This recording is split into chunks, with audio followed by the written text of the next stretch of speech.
All right. So Equifax, the big deal, right? 146 million people were affected by it. So basically half the country.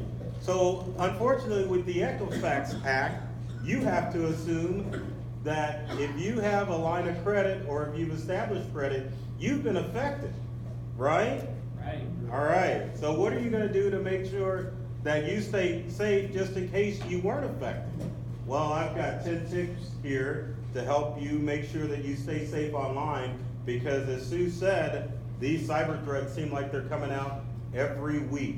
So let's go through the presentation if my mouse will work. Oh, look, the tech guy knows what he's doing, right? I had to get a mouse going because I couldn't find my pointer. Everyone in this room is an attractive target to hackers. If you have a bank account, if you have a social security number, you are a target. Why is that? Number one, hackers want to make a quick buck off of you. They want to be able to steal your credit card and financial data in order to make money, right? The other thing is your identity. The identity is the most important aspect that they want to steal because number one, your identity does not have an expiration date, right? Even if you die, someone can take your identity and create a new you. And there's several things that they can do once they have your identity. One of the top things now that's going on is medical ID theft. Anyone have an idea what that is? Yeah. Oh, you're shaking your head. What is it? Well, there's a lot of hacking going into the hospitals, is what I know. Well, that's There's- kind and of, they're that's taking true. all the social security numbers. That's true, but that's not medical ID theft. Medical ID theft is someone steals your identity in order to use it to go into a hospital to get emergency services. So you may have someone steal your ID, they go into the ER, they pay their copay with your social security number, maybe your insurance information. Next thing you know, you get a bill for a broken arm that you never had. That's medical ID theft. Or maybe they go in for some surgical procedure and you get a bill for something you didn't have. Like maybe you had your foot amputated, or maybe you had your finger amputated. And obviously you didn't have it, but you're responsible for the bill because it's your identification, right? Other things with ID theft is people going out and establishing lines of credit, people stealing your tax return. They'll create an ID and then they'll file a tax with your ID and then they'll get your return. And of course, you're on the books for Uncle Sam for owing them money, or you have to pay back that money because you got a return that wasn't right. So there's many forms of identity theft out there. That's why you're an attractive target to hackers. The problem is that most people in here don't have an idea of what it is to be scammed. I was gonna say how many people fall for the tech support scam, but that would be nice. I know a lot of people who have fallen for the tech support scam, and it's been out there. But the challenge is that most of these scams are socially engineered. That means that hackers aren't just a group of nerds sitting in a room trying to think of new ways to infect your computer. You've got basically illegal corporations that are set up that are designing tricks or tools in order to make you react. So everyone's gotten a letter from your relative in London or Kenya, right? Send me money because I'm stranded overseas. Socially engineered because it tugs on the heartstrings. You're like, well, heck, I don't want grandma to be stuck in the airport in London. Let me go ahead and go to Western Union and send them some money. The other one is if you get a call from a collector saying that the police are right down the street, you owe the IRS money, and if you don't pay me over the phone, they're gonna come arrest you. No one wants to go to jail, right? Everyone in here has seen a prison movie, and I can tell you, it's not someplace I wanna go, right? And I can guarantee none of you wanna go to prison, or back if you've already been. But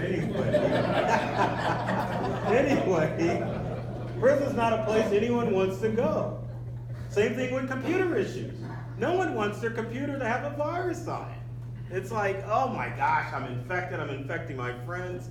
Let me go ahead and pay this guy money to get it taken care of. And so we react to these actions without thinking through what we need to do in order to, to make sure that it's right. So you've got to know what the signs are and know what steps to take. So let's go to step number one. There we go. How secure is your password? Right?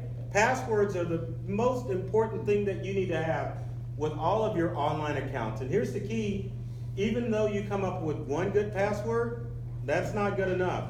You need to have a different password for all of your online accounts. Because this is what happens. A hacker figures out your Facebook password. They're like, well, let's see if this works with Bank of America. Chances are you've used your nice secure Facebook password with your Bank of America account. Hackers are into your information, they steal money, and then it's a done deal. Same thing with making purchases from online accounts. Let's say you use the same password that you use for your Facebook account for your Amazon account. Not only can they start ordering stuff in your name, they can also get your credit card information because everyone stores their credit card on Amazon, correct? Come on, don't tell me I'm the only one that, I'm not the only one that shops on Amazon in here. So yes, you store it on your account.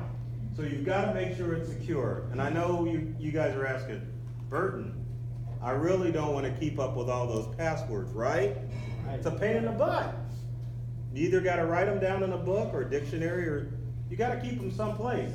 But one of the best things that you can do as far as keeping track of all those passwords, there's a free app out there called LastPass, which will allow you to keep the passwords for all of your online accounts in one place. And so if you're on your laptop and you want to log into your bank account, you can use LastPass to put that nice secure information into your computer, but it also will carry over to your smartphone too. So you can install LastPass on your tablet, on your smartphone, and this one app covers all of your devices, and you can keep all your passwords in there. Yes, and feel free to ask questions. Say it again, LastPass. like the last pass. Yeah, the last pass of the Chiefs game. Was it what? Was it a touchdown? Yeah. Okay, there you go. Yes. But can't that be hacked? Of course, if you use an unsecure password. No, I mean LastPass. LastPass can be hacked, but it all depends on your password. So when you set up LastPass, you can't use password 123 and then have all these secured passwords for all your online accounts. Anything can be hacked. I'm gonna tell you that right now. Anything can be hacked. But if you start using secure passwords, and I mean passwords that have 8 characters or more, even if you have to go to 16 characters, it just takes that much longer to hack your password. Now, I'm not talking days, I'm talking thousands of years that it would take to have a hacker hack your password if it's a nice, long, secure password. Going on passwords, you've got to make sure that you've got a combination of characters, special characters, and numbers. And to make it easier on yourselves, rather than just using a password, you can use what's called a passphrase, or a sentence with numbers and characters in it. So you could say, I like Rotary, but maybe you change the O to a 0. You put some numbers in there. I like Rotary 2016, exclamation point, right? That's a nice secure password. Yes? What's wrong with 17? Not Say last year. good. You could put, 2011 in there, 1199, I don't care, as long as it's got numbers in there. But it's gotta be secured on all of your accounts. That's your best line of defense against all the cybercrime out there. So yes, you can use LastPass, maybe it can be hacked. It'll be less likely to be hacked if you use a secure password. So on these CSI shows. It's too late, I've already passed. Now go ahead. And they're putting, and then it's like, I've got the password. That doesn't really happen. No, not at all. It's like, like this, when they have the ME go in and examine the body, and then within 5 hours, they got a DNA analysis and all that. Yeah, that's just all for show. Okay. That's all for show, and you're not gonna have hackers smacking on some keyboard, like doing a clickety-clack. They have programs that are designed to run and check out all the possible password combinations. So. Next on our list, be careful when clicking links and attachments in email. I know that sounds like common sense, but believe it or not, email is how most people get infected with viruses and malware and ransomware, because you get a socially engineered email coming through Maybe there's some cool new game out there, or one of your buddies you thought sent you a picture of some nice hottie, and you're like, hey, maybe I wanna click and look at some more of these photos. Or you get some nice investment idea that comes through and you click on it. You can't do that. You cannot do that. Email will get you in. It'll get you in trouble if you click on those links. The other thing too, as far as your email address is concerned, you have to really be sure to make sure that your email has not become part of all of these data hacks out there. So there is a website that you can go to called Have I Been Pwned, which is P-W-E-D, I think that's right. But anyway, pwned is like the hacker term for owned. So you can go to haveibeenpwned.com, type in your email address, and find out if you've been compromised. And if you have, the one thing that you want to do is go in and change your password for your email account.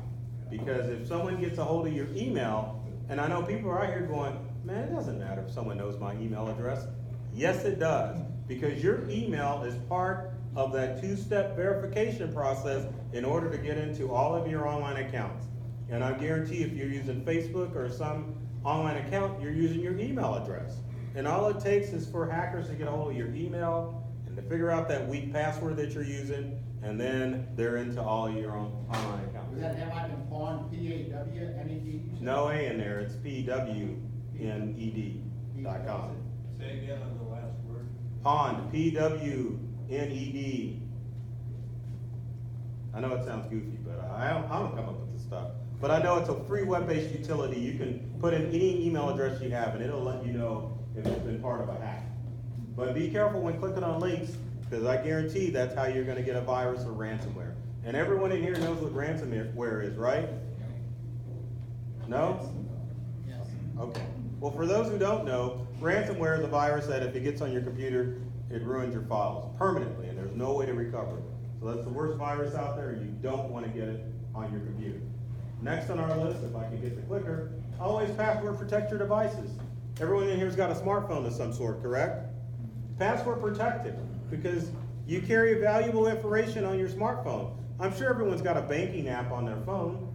It doesn't matter, well, if you don't have a thumbprint, which is very secure, or a password on there, if hackers get into your phone, then they've got your financial information, they've got access to emails, they've got access to everything. And believe it or not, people still do smart devices. They're still a hot item. So you gotta always password protect your devices, and that means laptops, smartphones, and tablets, anything that you take out of the house with you, you wanna password protect it because you've got valuable information on it.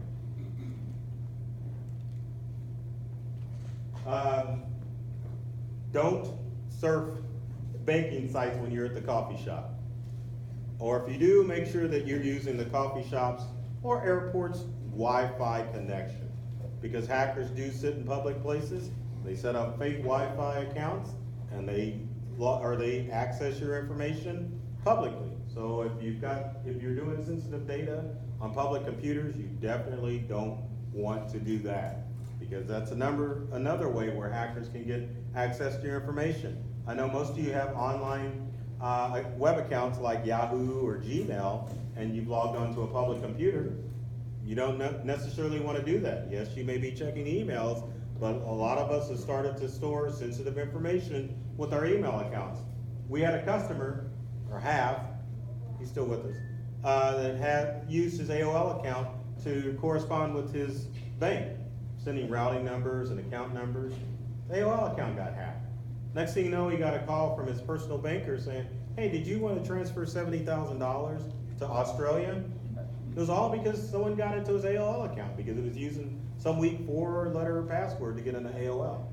So be careful where you're doing your business when you're using Wi-Fi networks, because there are hackers out there to take advantage of you to get your sensitive data. I hate this mouse. You gotta back up your stuff. How many people have backed up today? I love how the hands went down. It's like, oh, maybe last year I did. It's not good enough. Too many viruses out there. And this month is a natural disaster, or it's disaster preparedness month. And as part of your disaster plan, you need to back up your data on a regular basis. every day, every hour. My recommendation would be to use online backup services such as Carbonite.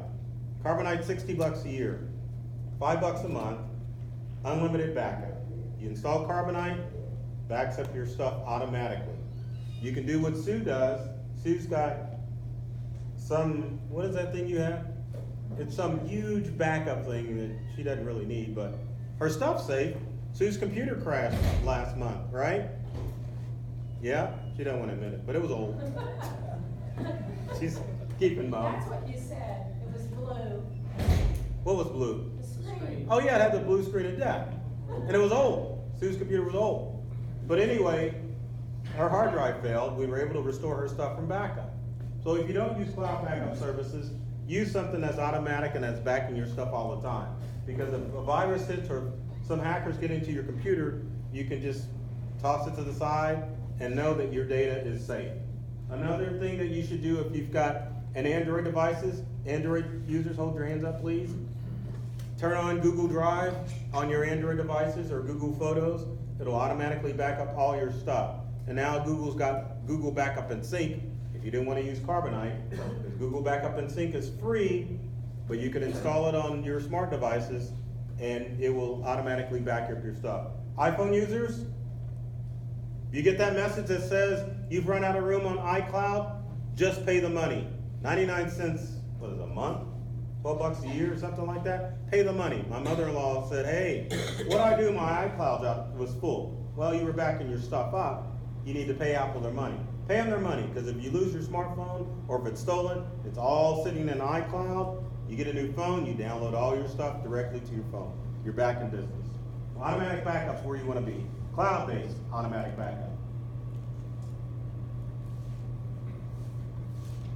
There we go. Antivirus software. Who's using free antivirus software? AVG, Avast? You're using Windows Defender. Oh. All right. No more free stuff except Windows Defender. Most of it is turned into not malware, but adware, where you're getting advertisements popping up saying, hey, you don't have enough protection. You need to buy more. So that free antivirus that you were using, all of a sudden you're paying for. And you're really not getting that much out of it. Get antivirus software on your Windows and Macintosh computers. Yes, Mac users, you can get viruses. Android phone users, you need antivirus too, because Android's like the wild, wild west. Unlike the Apple Store, where everything is scanned and made sure it's safe, Android Store, anyone can upload anything to the Android Store, which means you could potentially download a virus. Antivirus software, there's no best out there, because hackers really know how to circumvent that stuff. It's more for your protection, so it'll pop up if you go to a bad website to kind of caution you from going any further. Brands of antivirus software that I would recommend, probably only one. That would be ESET antivirus, and they make it for Windows, Mac, and smart devices. ESET, NOD 32 antivirus. ESCT, and then NOD 32 is NOD 32. And they sell it by the truckload at Micro Center, or you can download it online directly to your smart device. But you've got to have it. Got to have it. Okay, who's got an iPhone 5S, 5C? Obsolete. Sorry, you got to get a new device. Apple no longer supports it. This goes with all of your stuff. If you've got older stuff, you got to get rid of it. You got to keep your devices and your software up to date, because outdated software is how hackers get into your smart devices. So if you're using a Windows computer, you got to be using Windows 10. Got to have Windows 10. If you're not using Windows 10, you're putting yourself at risk. If you've got a Macintosh computer, you need to be using Mac OS Sierra.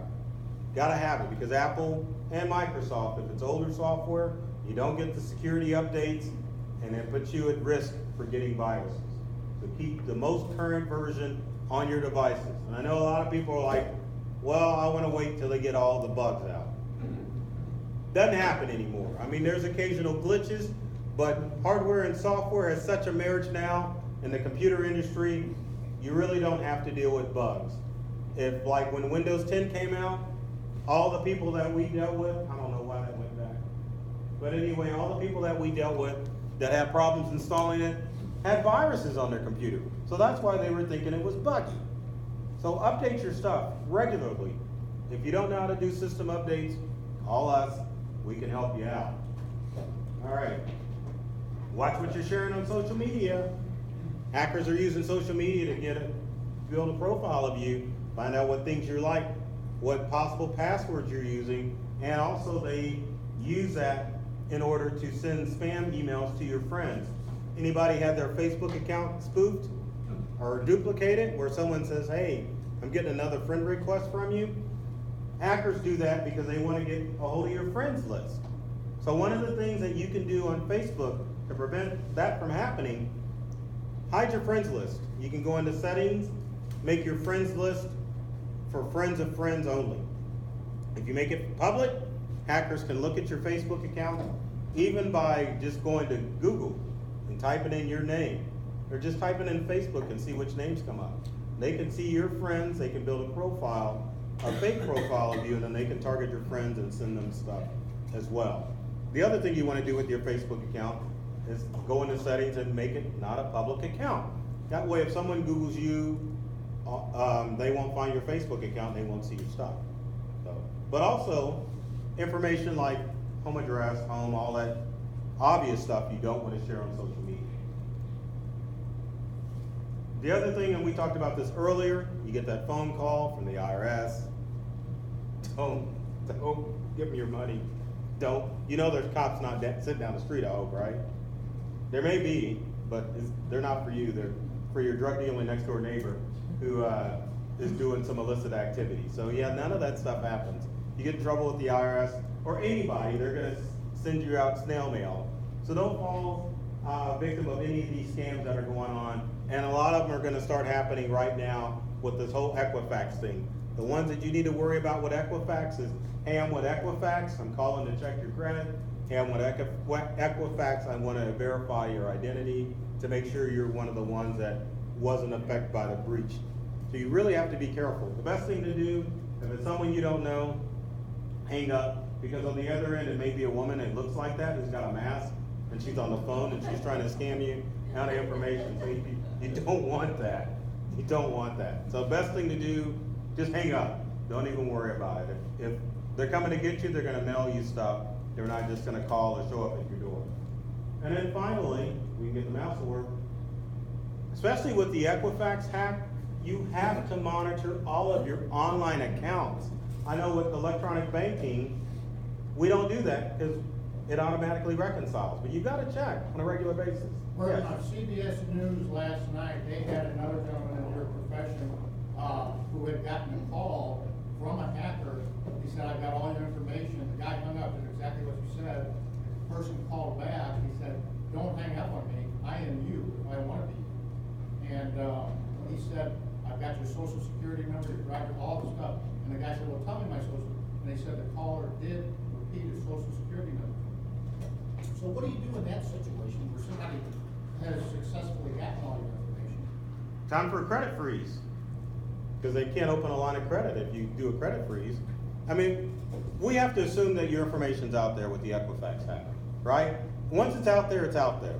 So you've got to start monitoring your accounts to make sure that no one's opening up new lines of credit in your name. You can do that on a quarterly basis. Most people don't know this. You're entitled to a free credit report once a year from each of the three, well maybe now two, depending on Equifax, credit reporting agencies. And you can also go to freecreditreport.com and get one. So maybe every 3 months, or 3 times a year you can check, because I don't know if you necessarily want to check with Equifax anymore. But anyway, you can go online, check your account 4 times a year just to make sure that no one's done anything to your account. If you need up to the minute stuff, there are several sites that you can go to. I'm just jacking up with this mouse today, aren't I? It's horrible. You're getting hacked. Horrible. Oh yeah, I've been hacked. Oh well. It's the Russians. It is the Russians. They got into my computer. What am I going to do? I need connected to the internet. But anyway, if you want up to the minute stats, there's 2 apps that you can download. Number 1 is Credit Karma. Free website, free app you can download and check your credit it checks it on a weekly basis. It's not from Experian, TransUnion, or Equifax, but it's another credit monitoring service that kind of gives you an idea of how to check your credit at a moment's notice. I think there's another one called credit.com that you can go to and check your credit. It's an app you can download and you can check it on a regular basis. But most people go with Credit Karma because it's free, which if it's free, it's me, easy to use, and you can get your information. So, yes. We use AT&T tech support. Is that reasonable enough? Not really, because what do they give you as far as tech support? Well, they cleaned out viruses once a month. Well, the problem is with viruses, you get them, you remove them, they're gone.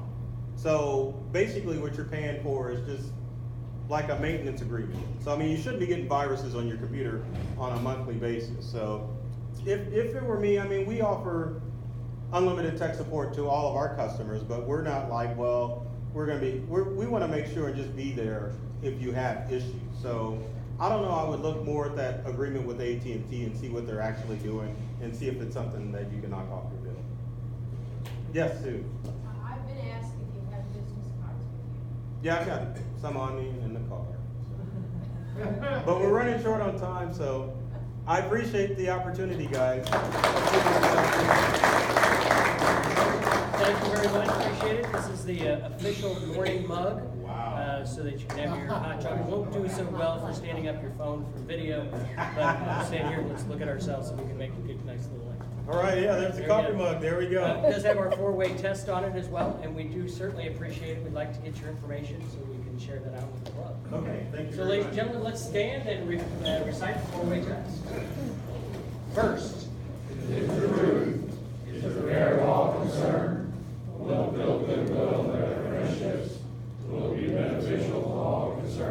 We'll see you at Glide Fest!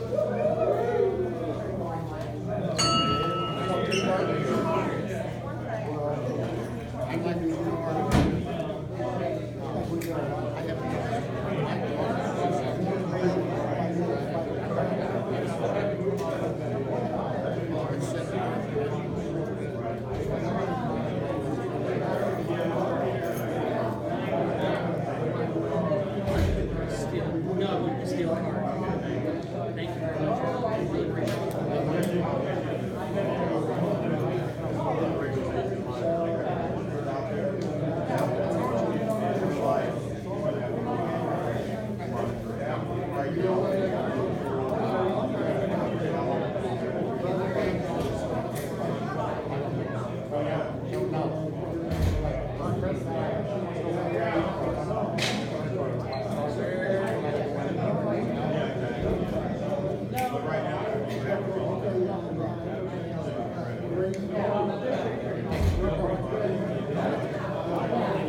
I had fun with you this morning. I always have fun.